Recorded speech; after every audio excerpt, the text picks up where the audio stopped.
નમસ્કાર મિત્રો, આજના વિડીયોમાં તમારું સ્વાગત છે।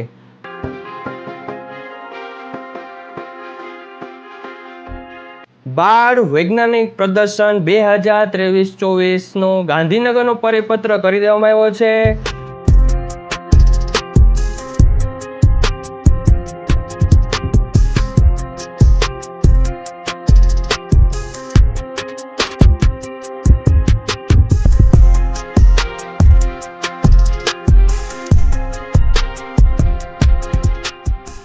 અને આ વખતે વિષયોમાં ભારી ચેન્જ આવ્યો છે। અલગ જ વિષયો આવેલા છે દરેક વિભાગના, પેટા વિભાગના। તો મિત્રો વિડીયો પૂરો જોજો જેથી તમને પૂરી માહિતી મળી જાય। તો ચાલો આજનો વિડીયો શરૂ કરીએ।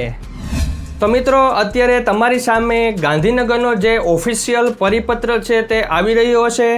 આ પરિપત્ર મુજબ બાળ વૈજ્ઞાનિક જે પ્રદર્શન છે 2023-24ના આયોજન બાબત કહેવામાં આવ્યું છે કે NCERT ન્યૂ દિલ્હીના તારીખ 17/7/2023ના પત્ર અન્વયે વર્ષ 2023-24 દરમિયાન બાળ વૈજ્ઞાનિક પ્રદર્શનનું આયોજન કરવાનું થાય છે, જે અંગે મુખ્ય વિષય અને પેટા વિષયોની માહિતી આપેલી છે।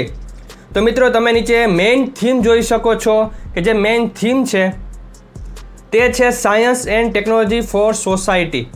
હવે સબ થીમની વાત કરીએ તો દર વખતેની જેમ આ જે હોય છે તેના કરતાં થોડો ચેન્જ આવ્યો છે। પહેલો વિભાગ છે એ હેલ્થનો છે, બીજો વિભાગ લાઈફ એટલે કે લાઈફ ઓફ એન્વાયરમેન્ટ, ત્રીજો વિભાગ છે એગ્રીકલ્ચર માટે છે, ખેતી માટે છે, ચોથો વિભાગ કોમ્યુનિકેશન એન્ડ ટ્રાન્સપોર્ટ માટે છે, પાંચમો વિભાગ છે કોમ્પ્યુટેશનલ થિંકિંગ માટેનો છે। તો મિત્રો આ પાંચમો વિભાગ છે એમાં ભારે ચેન્જ આવ્યો છે।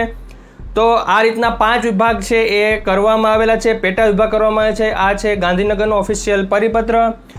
ગયા વર્ષે તમને ખબર છે કે જે વિજ્ઞાન પ્રદર્શન હતું CRC કક્ષા, BRC કક્ષાનું એ બીજા સત્રમાં રાખવામાં આવેલું હતું, પણ આ વર્ષે દિવાળી પહેલાં જ પ્રથમ સત્રમાં રાખવામાં આવશે તેવું લાગી રહ્યું છે। તો મિત્રો આજનો વિડીયો હતો એ ખાસ ગણિત વિજ્ઞાનના શિક્ષકોને તૈયારી કરવા માટે હતો કે જેથી કરીને અત્યારથી તૈયારી શરૂ કરી દે અને સારામાં સારા પ્રોજેક્ટ્સ બનાવે અને પોતાના પ્રદર્શનથી તમામને ખુશ કરી દે। તો મિત્રો આજના વિડીયોમાં એટલું જ। વિડીયો કેવો લાગ્યો જરૂર કહેજો। વિડીયો ગમે તો લાઇક કરી દેજો, ચેનલ સબસ્ક્રાઇબ કરી બેલ આઇકોન દબાવી દેજો જેથી કરીને તમને નવા અપડેટ્સ મળતા રહે। Thank you very much. જય શ્રી કૃષ્ણ।